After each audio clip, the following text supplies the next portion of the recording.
ഇറാനിലെ ഇന്ത്യൻ പൗരന്മാരെ ഒഴിപ്പിക്കുന്നതിന് പ്രത്യേക ദൗത്യം. ആദ്യ സംഘം ഇന്ന് രാത്രി 2 മണിയോടെ ഡൽഹിയിലെത്തും. അർമേനിയ വഴിയാണ് ദൗത്യം. ഇസ്രായേലിലുള്ളവരെ ഒഴിപ്പിക്കാനാണ് തൽക്കാലം പദ്ധതി. ഇല്ലെങ്കിലും പൗരന്മാരുടെ സുരക്ഷ ഉറപ്പാക്കുമെന്ന് ഇന്ത്യൻ എംബസി അറിയിച്ചു. ജിഷ്ണു കൃഷ്ണൻ ചേരുന്നു വിവരങ്ങളുമായി. ജിഷ്ണു, ഇറാൻ ഇസ്രായേൽ സംഘർഷ പശ്ചാത്തലത്തിൽ ആദ്യ സംഘം, അതായത് ഇറാനിലെ ഇന്ത്യൻ പൗരന്മാരെ ഒഴിപ്പിക്കുന്നതിനുള്ള പ്രത്യേക ദൗത്യം തുടരുന്നുണ്ട്. അതിൽ ആദ്യ സംഘം ഇന്ന് രാത്രി 2 മണിയോടെ ഡൽഹിയിലെത്തും എന്നാണ് അറിയാൻ കഴിയുന്നത്. വിവരങ്ങൾ.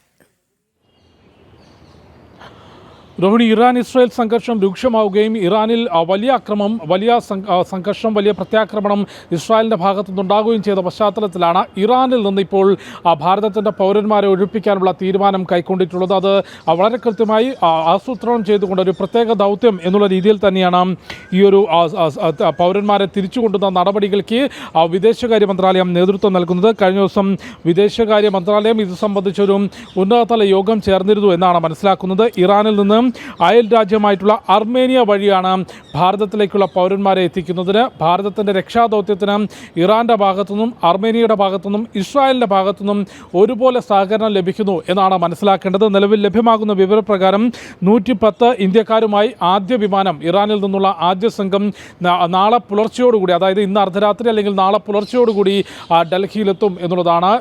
രാത്രി പുലർച്ചെ 2 മണിയോടുകൂടി ആദ്യ വിമാനം എത്തും. അതിൽ 110 ഇന്ത്യൻ പൗരന്മാരുണ്ട് എന്ന് മനസ്സിലാക്കുന്നു. എന്നാൽ അതിൽ മലയാളികളൊന്നും തന്നെ ഇല്ല എന്നാണ് നമുക്ക് ഇതുവരെ ലഭ്യമായിട്ടുള്ള വിവരം.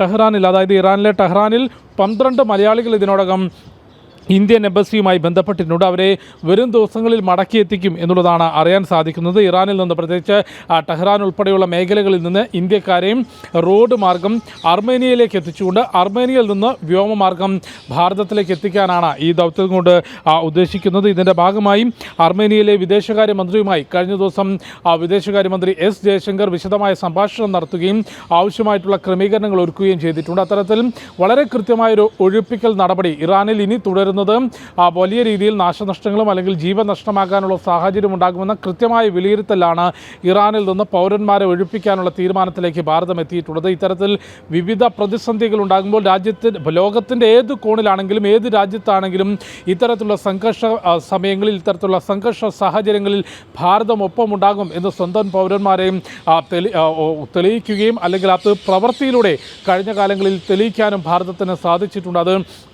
യുക്രൈൻ റഷ്യ യുദ്ധമുണ്ടാകുമ്പോൾ യുക്രൈനിൽ നിന്ന് ഭാരതത്തിൻ്റെ പൗരന്മാരെ ഒഴിപ്പിക്കാൻ റഷ്യയും യുക്രൈനും ഒരുപോലെ വെടിനിർത്തൽ പ്രഖ്യാപിച്ചുകൊണ്ട് ഭാരതത്തിനോട് സഹകരിച്ച കാഴ്ച നമ്മൾ കണ്ടിട്ടുള്ളതാണ്. അതിന് സമാനമായി ഇറാനിൽ നിന്നുള്ള പ്രത്യേക രക്ഷാദൗത്യം പുരോഗമിക്കുന്നു. അതിന് ഇറാൻ്റെയും ഒപ്പം അയൽ രാജ്യമായിട്ടുള്ള അർമേനിയയുടെയും ഇസ്രായേലിൻ്റെയും സഹകരണം ഭാരതത്തിനുണ്ട്. അതേസമയം ഇസ്രായേലിൽ നിന്ന് നിലവിൽ പൗരന്മാരെ ഒഴിപ്പിക്കേണ്ടതില്ല എന്നൊരു തീരുമാനത്തിലാണ് നിലവിലുള്ളത്. എങ്കിൽ പോലും എംബസിയുമായി നിരന്തരം ബന്ധപ്പെടണം, എംബസി നൽകുന്ന സുരക്ഷാ ക്രമീകരണങ്ങൾ പാലിച്ചുകൊണ്ട് സുരക്ഷിതമായ സ്ഥാനങ്ങളിൽ തുടരണം എന്ന നിർദ്ദേശമാണ് ഇസ്രായേലിലെ ഇന്ത്യൻ പൗരന്മാർക്ക് ഭാരതത്തിന്റെ എംബസി നൽകിയിട്ടുള്ളത്.